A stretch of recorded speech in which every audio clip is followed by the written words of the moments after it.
네, 우리 지난 소무영신 예배 또 지난주 첫 주 신년 예배를 드리면서 우리는 예수님의 마음을 닮아가자라는 주제로 말씀을 들었습니다. 사도 바울은 에베소 성도들에게 예수님의 마음을 닮아가야 된다, 예수님의 마음을 품으라라고 하면서 먼저 사랑으로 하나된 마음을 강조했습니다. 그리고 나보다 남을 더 낮게 여기는 겸손한 마음을 강조했습니다. 나보다 남을 더 낮게 여기는 이 겸손한 마음이야말로 정말 우리가 예수님을 닮아가는 마음 아니겠는가라는 생각을 해봅니다. 인간이 높아지면 교만해져요. 교만해지면은 사람들이 다 자기 아래로 보여요. 아나무인처럼 그렇게 된단 말이죠. 그런데 진정 예수님을 닮아가는 성도들은 뭐 해야 돼요? 겸손해야 돼요. 나보다 남을 낮게 여기는 겸손함이 있어야 돼요. 우리가 영화나 특히나 드라마를 보면은 주연 못지않게 조연이 인기를 끄는 경우가 이제 종종 있습니다. 오히려 인기가 많아서 캐스팅된 이 주인공보다 그 조연의 역할이 더 독특해서 드라마가 또 영화가 호평을 받는 경우를 종종 보게 됩니다. 여러분, 우리 그러한 모습을 보면서 과연 주인공과 조연의 차이를 한번 생각해 보면 좋을 것 같아요. 인간은 자꾸만 스스로가 주인공 되려고 하는 마음이 있단 말이에요. 그런데 여러분, 우리는 기억하셔야 돼요. 우리는 절대로 주인공이 돼서는 안 되고 오직 우리의 삶의 주인공은 예수님 되셔야 될 줄 믿습니다. 예수님이 주인공이고 나는 그저 조연이요. 그냥 보조충혈이라도 나 시켜주면 쓰임받음에 감사하는 그러한 삶을 살아야 돼요. 그래서 우리가 성경을 보면 자기가 주인공 되려고 하지 않고 묵묵히 조연의 입장에서 삶을 살았던 빛나는 조연들이 있어요. 겸손한 사람들의 모습이죠. 주님을 닮아가는 모습이죠. 그러한 사람 중에 오늘은 세례 요한에 대해서 한번 우리가 생각해 보려고 합니다. 세례 요한은 누군가? 그럼 예수님과 가까이 있었던 사람 중에 중요한 두 사람의 요한이 있어요. 하나는 예수님의 제자의 요한이죠. 우리가 보통 사도 요한이라고 해요. 예수님의 제자에서 사도 요한이라고 그래요. 그래서 우리가 잘 알고 있는 요한복음, 또한 요한 1, 2, 3서, 또한 요한 계시록 이것을 기록한 사도 요한이 있고, 그리고 예수님 앞에 예수님에게 세례를 베풀었던 세례 요한이 있습니다. 이 세례 요한은 예수님의 사역에 앞서 보냄을 받았던 그러한 사람이었습니다. 그래서 예수님 시대 때 많은 사람들이 이 세례 요한의 가르침에 감동을 받고 그래서 세례 요한의 제자가 되려고 하는 사람들이, 수많은 사람들이 있었어요. 그래서 이 세례 요한과 예수님과 과연 어떤 관계가 있는가 좀 우리가 살펴볼 필요가 있는데, 세례 요한의 아버지는 제사장 가문의 사람이었습니다. 사가랴라는 아버지가 제사장 가문의 제사장이었어요. 사가랴였습니다. 역시 어머니도 대제사장 아론의 자손 중에 한 사람이었던 엘리사벳이었어요. 그러니까 엄마 아빠가 다 제사장 가문이었어요. 네 자손들이었습니다. 그런데 그들에게는 오랜 시간 자녀가 없었어요. 그래서 아이고, 우리는 하나님께서 우리에게 자녀를 안 주시는가 보다라고 이제 포기해야지라고 할 때에 하나님의 은혜가 임한 거예요.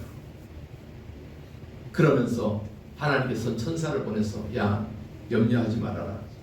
너희가 아이를 갖게 될 것이다 라고 천사를 통해서 말씀하시죠. 자, 누가복음 1장 13절이에요. 시작. 천사가 그에게 이르되 사가랴여 무서워하지 말라. 너의 간구함이 들린지라 내 아내 엘리사벳이 내게 아들을 낳아주리니 그 이름을 요한이라. 천사가 나타났어요. 보통 좋은 소식을 전하는 천사를 우리가 가브리엘 천사라 그래요. 가브리엘 천사. 천사가 나타나서 사가랴야 무서워하지 말아라. 너의 아내 엘리사벳을 통해서 아들을 낳게 할 것이다. 그런데 그 이름을 뭐나요? 요한이라고 해라 라고 하는 거예요. 요한이라고. 이렇게 요한은 가브리엘 천사의 소식을 듣은 후에 아이를 갖게 됩니다. 그리고 이 가브리엘 천사가 6개월 후에 또 나타나요. 누구에게 나타나요? 예, 마리아에게 나타난 거예요. 마리아에게 나타났어. 마리아야, 두려워하지 마라. 성령이 너에게 인기게 하신다. 성령으로 잉태된 아이를 낳게 될 것인다. 그 아이 이름은 뭐라 하나? 예수라. 예, 이 예고가 6개월간에 이어지는 거예요. 그러니까 세례 요한과 예수님과의 차이는 몇 개월 차이요? 6개월 차이란 말이에요. 6개월 차이. 그러니까 거의 뭐 차이도 많이 나지 않죠. 6개월이면. 그리고 요한의 어머니 엘리사벳과 예수님의 어머니 마리아는 친족 관계였습니다. 예. 사촌인지 육촌인지 모르겠어요. 하여튼 친인척 관계였습니다. 그래서 마리아는 이 엘리사벳의 상황을 너무나 잘 알고 있는데 저 가정에 아이가 없었는데 어느 날 엘리사벳이 아이를 가졌다는 소리를 듣게 된 거예요. 임신했다. 그러니까 너무 반가운 마음에 마리아가 엘리사벳의 집으로 막 쫓아가요. 그래서 엘리사벳을 만나서 너무 잘 됐어 언니 축하해 언니 하고 하지 않았겠어요? 이때 마리아가 엘리사벳의 집에 딱 방문했을 때 엘리사벳은 아이를 이제 갖고 있는 상태였죠. 네. 그런데 그 뱃속에 있는 아이가 엘리사벳의 아이가 요한이죠. 그 태중에서 뭐 해요? 막 움직이는 거예요. 움직이는 거예요. 기뻐 뛰노는 거예요. 자, 그 말씀이 누가복음 1장 44절에 있어요. 시작. 보라, 내 문 안에 있는 소리가 내 귀에 들릴 때 아이가 내 복중에서 기쁨으로 뛰놀았더라. 아멘. 여러분, 이것은 보통 이제 임산부들이 아이가 막 발로 차면 태동을 느낀다고 그러잖아요. 여러분, 이거 단순한 태동이 아니에요. 그 아이조차도 메시아이신 예수님을 뭐 하는 거예요? 찬송하는 거예요. 그 아이조차도 찬송하는 거예요, 여러분. 그 뱃속에서 예? 그 이제 막 생명이 형성된 그 아이조차도 메시아 되신 그분, 아직 세상에 태어나지도 않았지만 마리아의 몸속에 있는 그 씨앗 같은 메시아 되신 그분을 찬송하는 거예요. 찬송. 여러분 이러한 찬송이 우리에게 있기를 소망합니다. 네. 여러분 우리가 하나님을 찬송하는 거, 나의 주 나의 왕을 찬송하는 거, 여러분 우리 일평생 주님을 이렇게 찬송할 수 있기를 바랍니다. 어릴 때부터도 찬송하고 노년이 돼서도 찬송하고, 여러분 내가 찬송할 수 있는 기회가 되면 부지런히 여러분 우리가 찬송하며 살아갈 수 있기를 축복합니다. 축복합니다. 그래서 우리가 늘 찬송하잖아요. 우리가 예배하기 전에 우리가 이런 찬송하잖아요. 예수 우리 왕이여 이곳에 오셔서 우리 예배를 받아달라고요. 한번 해볼까요? 예수 우리 왕이여 이곳에 오셔서 이곳에 오셔서 보좌로 주여 임하사 찬양을 받아 주소서. 주님을 찬양하오니 주님을 경배하오니 왕이신 예수여 오셔서 자정하사 다스리소서. 할렐루야. 찬송할 때 좀 저를 닮아서 좀 손도 막 올리고 다 기부스였어. 기부스. 야 진짜 어쩜 그렇게 여러분 제가 막 은혜에 대해서 그렇기도 하지만 일부러 하는 이유는 다윗을 좀 닮아가려고 그래요. 다윗을 좀 춤도 추라면 춰요. 왜 못 춰요? 하나님 앞에 왜 춤도 점점 빼지 마세요. 하나님 앞에 다 주연이 알았어요. 들어보세요. 좀 더 들어봐. 오시경 걸린 것도 아니고 주님을 찬양합니다. 주님을 다시 한번 예수 우리 왕이여 이곳에 오셔서 보좌로 주여 우리의 찬양을 받아주소서. 찬양을 받아주소서. 주님을 찬양하오니 주님을 경배하오니 왕이신 예수여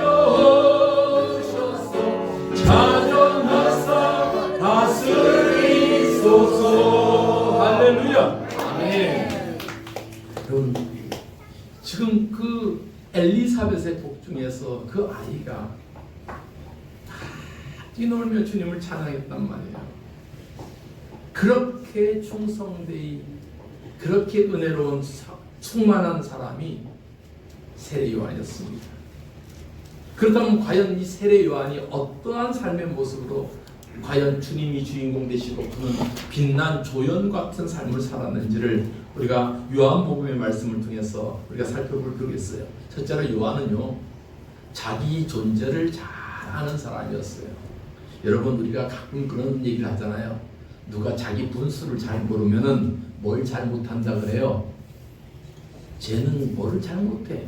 주제 뭐라 그래요? 네, 쟤는 주제 파악을 잘 못해. 이런 말 쓰잖아요. 네, 자기 자신을 잘 모른다 이 말이에요. 여러분, 우리는요, 우리 인간으로서 주제 파악을 잘 해야 되는 뜻을 알아야 돼요. 여러분, 옆에 사람 인사합시다. 주제 파악을 잘 합시다. 뭔 주제 파악을 잘하냐? 우리는 인간이지 신이 아니잖아요. 우리는 절대 신이 될 수 없어요. 우리나라는 참 신이 많아요.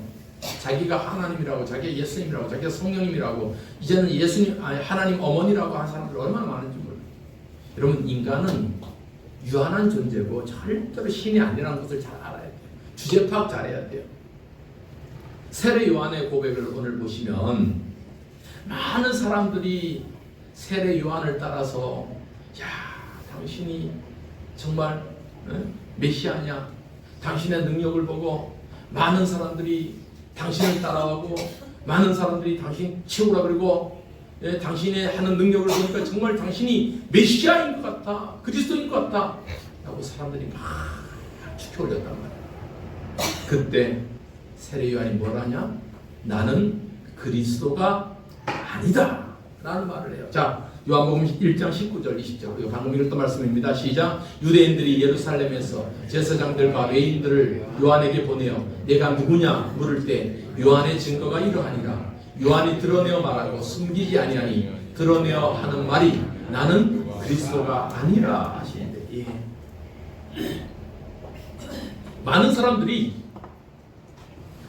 도대체 세례 요한이 누군가 궁금했어요. 얘기해봐라. 당신 누구냐? 라고 물으니까 세례 요한이 뭐라고 해요? 나는 그리스도가 아니다. 나는 신이 아니다. 여러분, 성도들은 예수님이 누구신지를 분명히 알아야 되고, 또 성도들은 우리 인간이 무엇인지 누군지를 분명히 알아야 돼요. 우리는 결코 하나님 아니에요, 여러분. 우린 연약한 존재예요. 유한한 존재예요. 그래서 하나님 붙잡아야 되는 거예요. 자기가 마치 신인 것처럼 기도 안 하는 삶, 예배 안 드리는 삶, 여러분 그만한 거예요. 세례 요한은 당시 많은 사람들에게 종교적 영향력을 끼쳤어요. 많은 사람들이 요한이 있는, 요한이 머물고 있는 요단강으로 와서 세례를 매일같이 세례를 받았어요. 이처럼 많은 사람들이 존경하고 높임을 받았는데, 그러다 보면 어떻게 돼요? 자칫 인간은 교만해진단 말이에요. 그러면서 자칫 자기가 최고인 것처럼, 자기가 신인 것처럼 망상에 빠져요.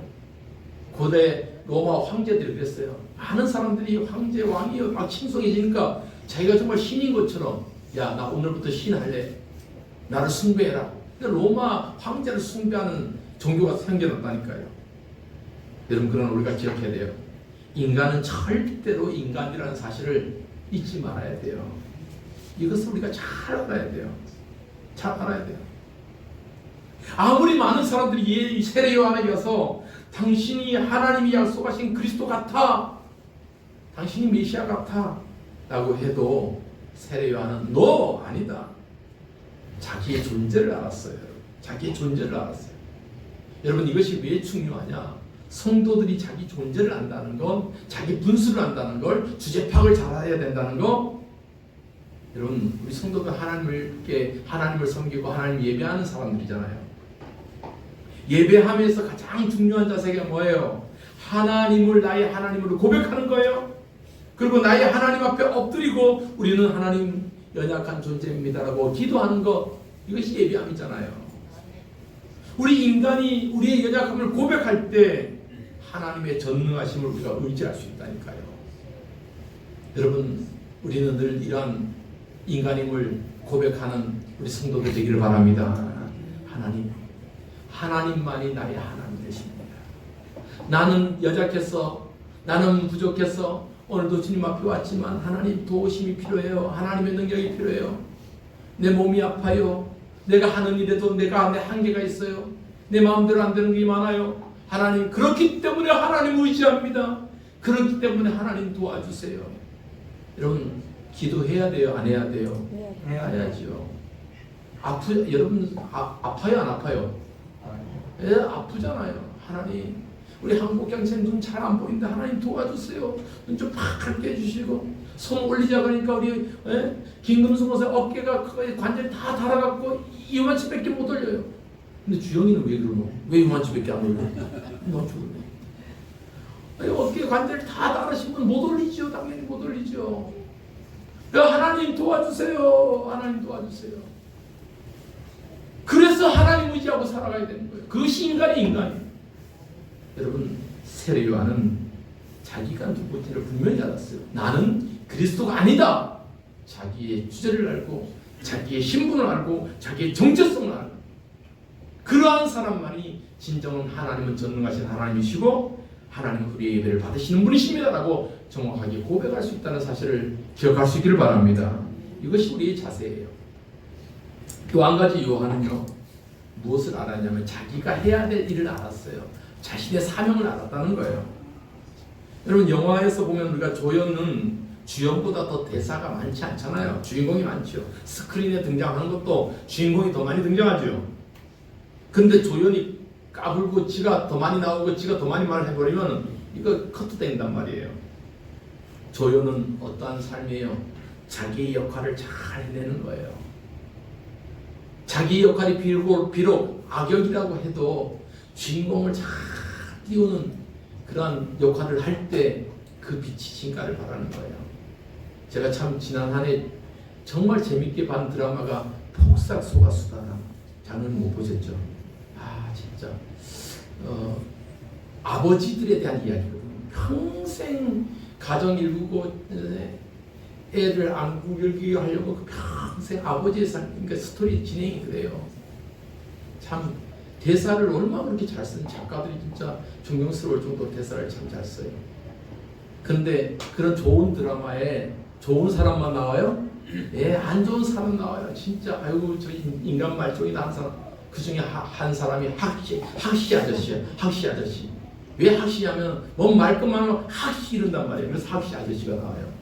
얼마나 못되게인지 몰라요. 얼마나 부인한테도 못되게 하고 자식들한테 못되게 하고 맨날 돈은 많은데 그렇게 학시 아저씨가 나오는데 연기를 얼마나 잘합니다. 악역인데도 불구하고 인기가 확 났어요. 이 조연의 역할 아니겠습니까? 자신은 결코 그리스도가 아님을 밝혔던 세례 요한은 내가 그렇기 때문에 무엇을 해야 될지를 알았어요. 하나님께서 요한에게 주신 사명이 무엇이냐? 너는 메시아가 오기 전에 그 길을 예비하라. 그 길을 준비하라. 비록 6개월 먼저 태어났지만 메시아가 올 길을 먼저 준비하라. 이런 사명이 요한에게 주어진 거예요. 자, 23절 말씀입니다. 23절 시작. 이르되 나는 선지자 이사야의 말과 같이 주의 길을 곱게 하라고 광야에서 외치는 자의 소리로다 하니라. 예, 세례 요한의 삶이 뭐예요? 사명이 뭐예요? 나는 메시아가 오기 전에 그 길을 준비하는 자, 광야에서 외치는 자로 이제 메시아가 나타날 것이다. 그러니까 회개하고 천국이 가깝다. 회개하라 라고 선포했던 삶이 세례 요한의 삶이었습니다. 여러분, 자신의 사명을 잘 알아야 돼요. 성도들은요. 그 사명이, 나의 사명이 무엇인가? 물론 우리가 그것을 은사로 얘기를 해요. 과연 이 시대 속에서 나의 은사가 무엇인가? 내가 무엇을 해야 되는가? 세례 요한은 자기가 해야 될 일을 알았어요. 아무리 높은 곳에 올라와서 해봐라 라고 해도 안 했어요. 나는 메시아가 오는 그 길을 미리 가서 예비하는 거예요. 깨끗이 예수님 오시는 길을 쓴 거예요. 여러분도 그렇게 되기를 소망합니다. 예수님이 오시는 그 길을 쫙 청소한다고 생각해 보세요. 청소한다고. 여러분, 제가 자랑은 아니에요. 제가 어저께 지금 바닥보세요. 깨끗해요, 안 깨끗해요? 예, 우리 김금순 권사님 집보다 더 깨끗해요. 바닥이요.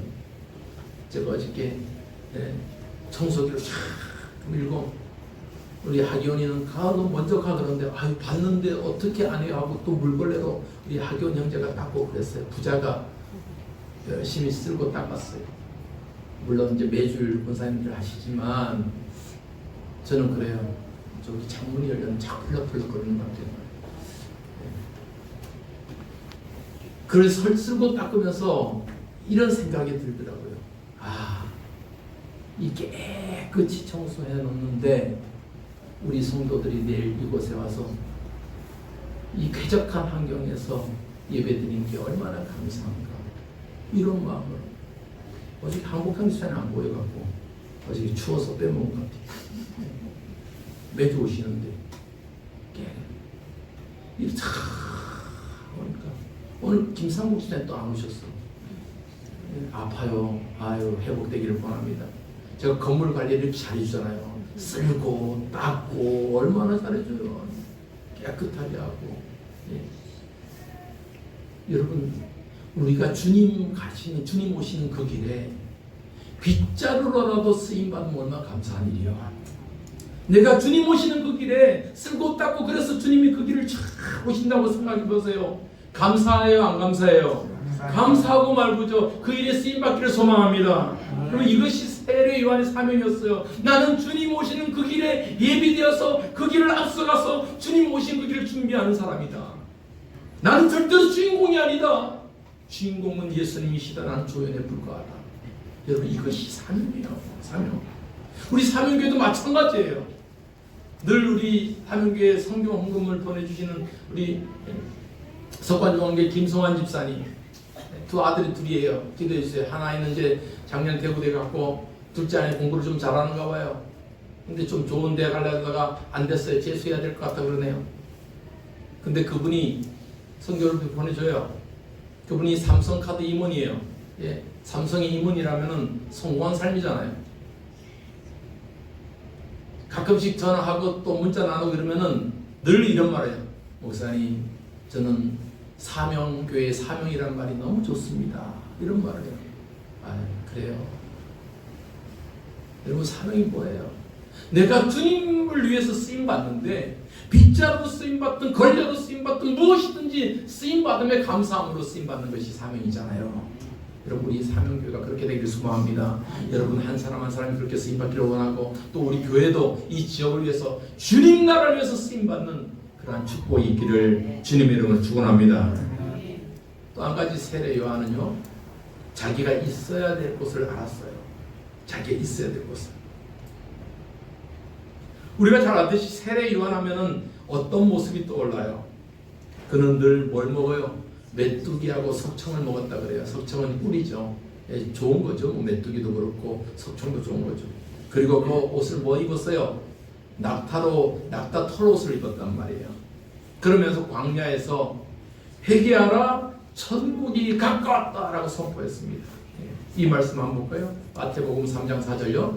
마태복음 3장 4절 시작. 이 요한은 낙타 털옷을 입고 허리에 가죽띠를 띠고 음식은 메뚜기와 석청이었더라. 예, 광야에 있어. 그러니까 지금 세례 요한이 어디 있었어요? 어디 있었어요? 광야에 있었어요. 광야에 있었어요. 광야에서 외쳤어요. 그러니까 편안한 왕궁에 있었던 것이 아니고 편안한 집에 있었던 것이 아니에요. 광야라는 것은 사람들이 수시로 오고 사람들이 언제나 모일 수 있는 곳이에요. 그 광야에서 외쳤어요. 여러분, 광야는 불편함이 있죠. 해도 못 가리고 덥고 바람 불고 그러잖아요. 그럼에도 광야에서는 은혜가 있었습니다. 은혜가 있었어요. 광야에서 은혜가 있었어요. 다윗은 그 광야에 머물 때 고통스럽고 힘들었지만 그 광야에서 누구를 봤어요? 하나님을 만나는 광야를 해서. 여러분, CCM 중에서 광야라는 찬양이 있는데 여러분 들어보면 너무 좋아요. 광야. 우리가 지금 한참 CGV 영화 중에 신의 악단이라는 영화가 있는데 보셨어요 혹시 장로님?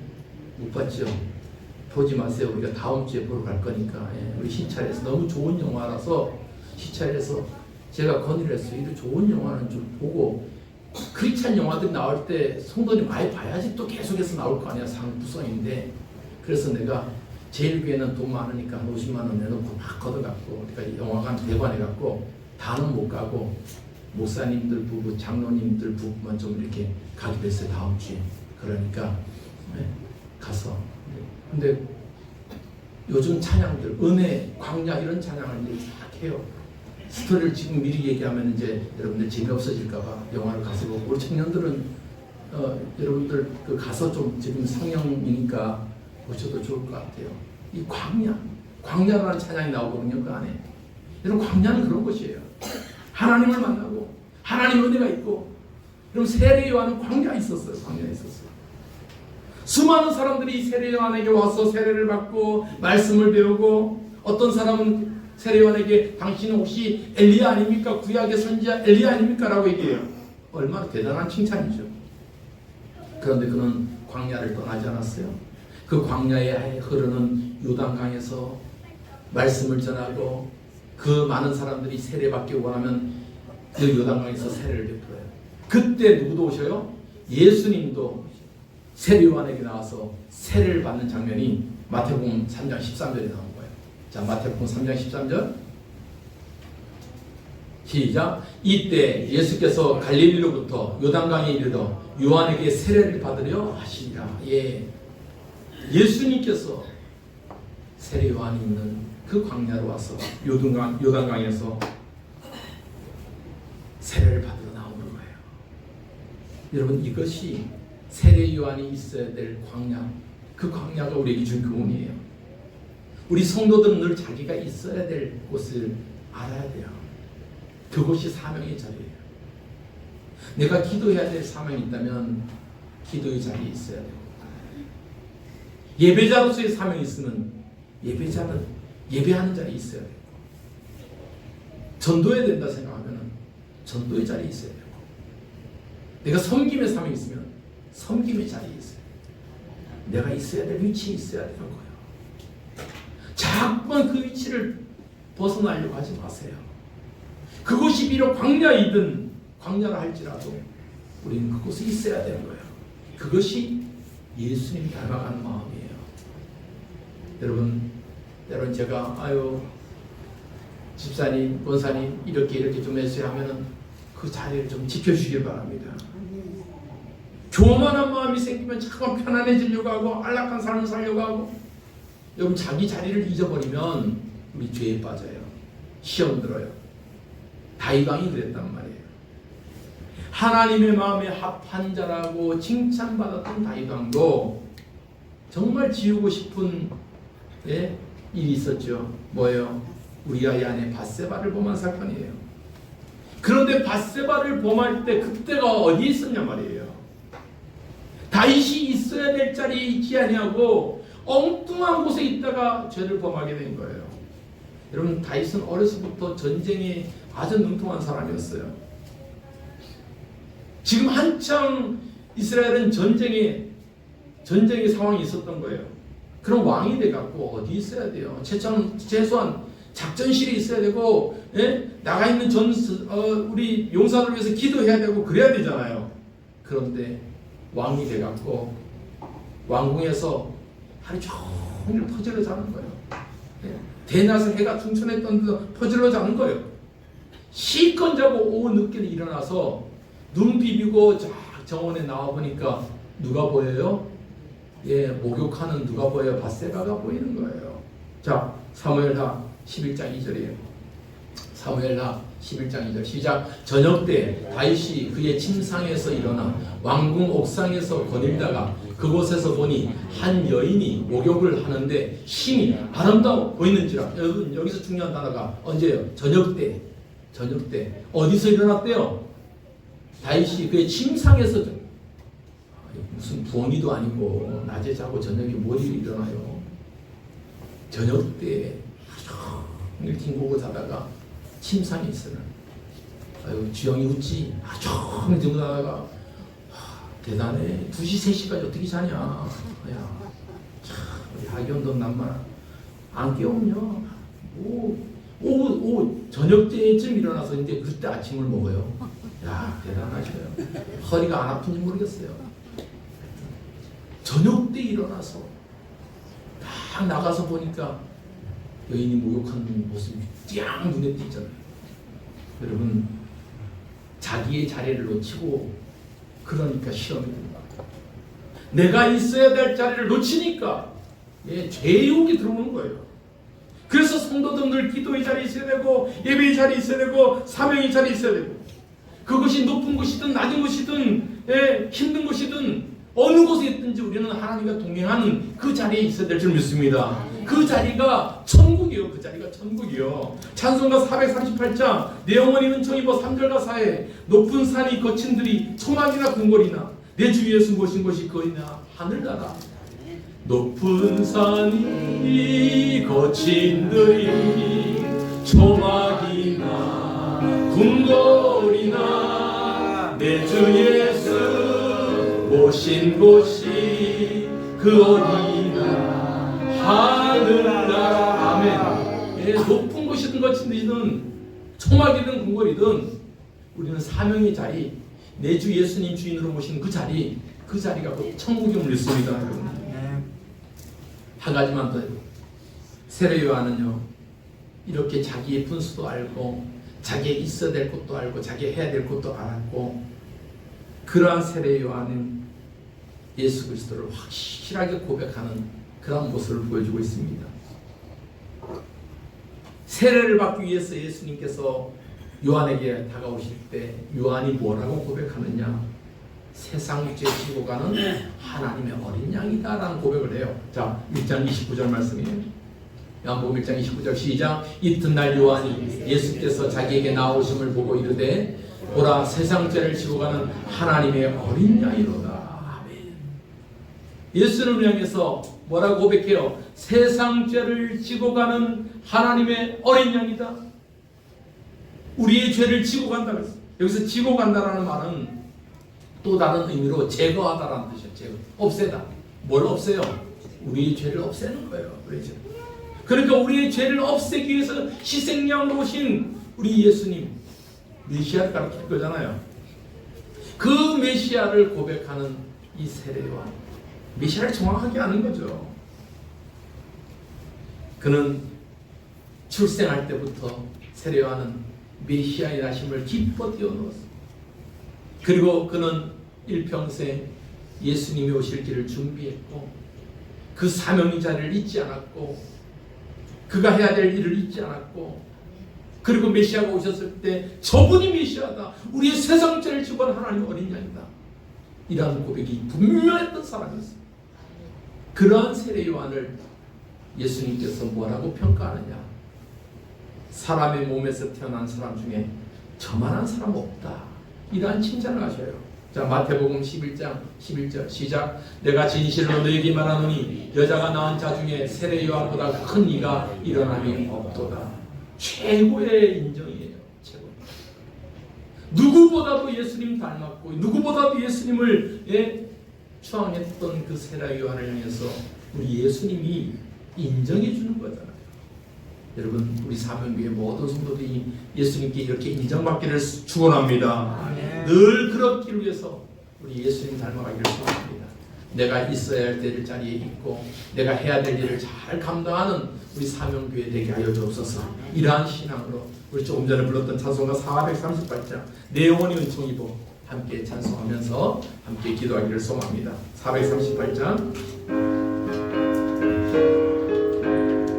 내 영혼이 은총 입어 중한 죄지 걷고 보니 슬픔 많은 이 세상도 천국으로 가도다.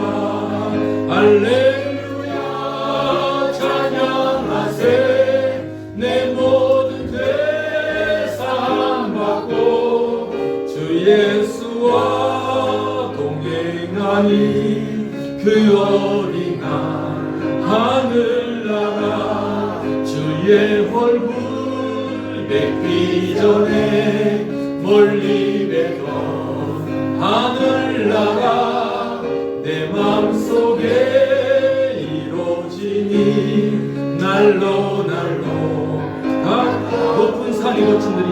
높은 산이 거친들이 조막이 나고 3절 내 주 예수 모신 곳이 그 어디나 하늘나라 할렐루야 찬양하세 내 모든 죄 사함받고 주 예수와 동행하니 그 어디나 하늘나라. 오늘 우리가 말씀을 읽어가면서 세례 요한의 삶은 철저히 예수님이 주인공 되시고 나는 조연입니다. 나는 주님의 신발끈 묶기도 부족한 사람입니다 라고 고백했던 진정 예수님을 닮아가는 예수님의 마음을 닮아가는 그런 사람이었습니다. 하나님 우리가 세례 요한의 모습을 보면서 주여 우리도 그러한 모습으로 예수님의 마음을 닮아가는 신앙으로 살게 하여 주옵소서. 이 시간 함께 합심해서 주여 우리에게도 그러한 신앙과 그러한 삶이 되게 하여 달라고 합심해서 함께 기도하겠습니다. 하나님 아버지여 우리의 삶의 모습이 정말 세례 요한을 닮아가기를 소망합니다. 세례 요한처럼 하나님 앞에 정말 자기가 있어야 될 것을 알고 자기의 사명을 알았고 자기가 누구인지를 알았으며 아버지 하나님 주인공이 아니라 주인공이신 예수님이 옆에서 신발끈도 묶기 좋다 어려울 정도로 자신의 일정 자신의 삶을 알았던 그 고백 아버지 하나님 주님을 메시아로 고백하는 그 신앙의 고백 보면서 우리도 정말 아버지 하나님 예수님을 닮아가는 그 세례 요한처럼 아버지 하나님 그런 삶을 살게 하여 주옵소서. 예수님의 이름으로 우리 모두가 예수님의 마음을 닮고 세례 요한의 모습처럼 그렇게 살게 하여 주옵소서. 예수님의 이름으로 기도하옵나이다.